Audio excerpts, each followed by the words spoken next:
Happy Saturday morning, guys. Thought I'd do a little another product review for you guys. I like to review stuff that I use, and if I use it and I like it, I like to put a review together and see if others can benefit from what I use. So I don't know if you can see up here on my screen, or on my windscreen here, this tiny little Garmin Mini 2. I've had this now for about 3 years. I had an incident where a teenager plowed in the side of my truck, and I was not moving, and the insurance companies deemed a no fault, and I was not moving, and I did not think it was fair judgment. So that literally why that was going on 3 years ago with a different vehicle. I purchased this Garmin Mini 2 and installed it just to have evidence, basically, of what's going on the road, and have picture speaks 1,000 words, right?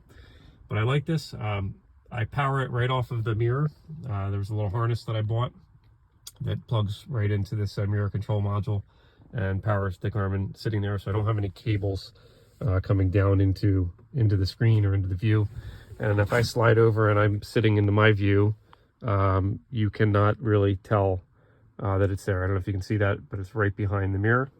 So in my line of view, really nothing in the way, which I like. So it hides behind there. It's very inconspicuous. People don't know that it's there or what it is. And if you look from the outside, you can hardly tell that you have a dash camera. They do have a function where you can link and put another one in the back, and I might eventually do that. They're not very expensive. They're a little over $100. And to have one in the back for back view, I might do that. I got to figure out power back there. Once I do, maybe I'll do a video on that. But yeah, Garmin Mini 2. A couple little quirks with this Garmin Mini 2, but all in all, very acceptable. Connecting via Bluetooth and Wi-Fi to get the video off with your phone can be a little challenging, and it doesn't. The interface is a little hokey, but it's nice because it records all the time. But if you say, "Okay, Garmin, record," through voice operation or push the button on the back, it will save that and bookmark it so you can get to it quicker within the tool.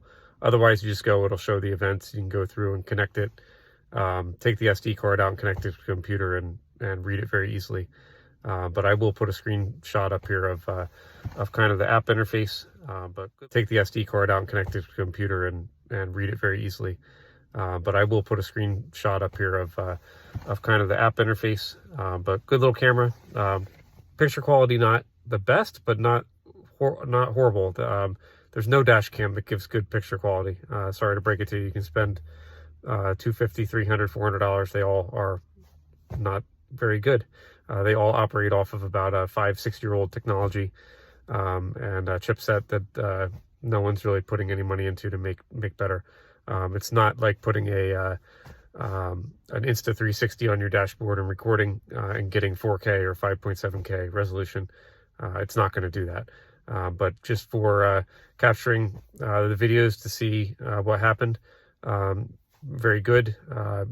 License plate reading, you can see sometimes you can't, but that's how they all are. Like I said, it's a great little camera. It sits up there on the dashboard, and just kind of don't need to think about it. Always does what it's supposed to do. Haven't had any issues with it. It's captured everything that I've needed to, or going back to view. And hope you guys appreciate this review. Definitely a buy in my book. Thank you.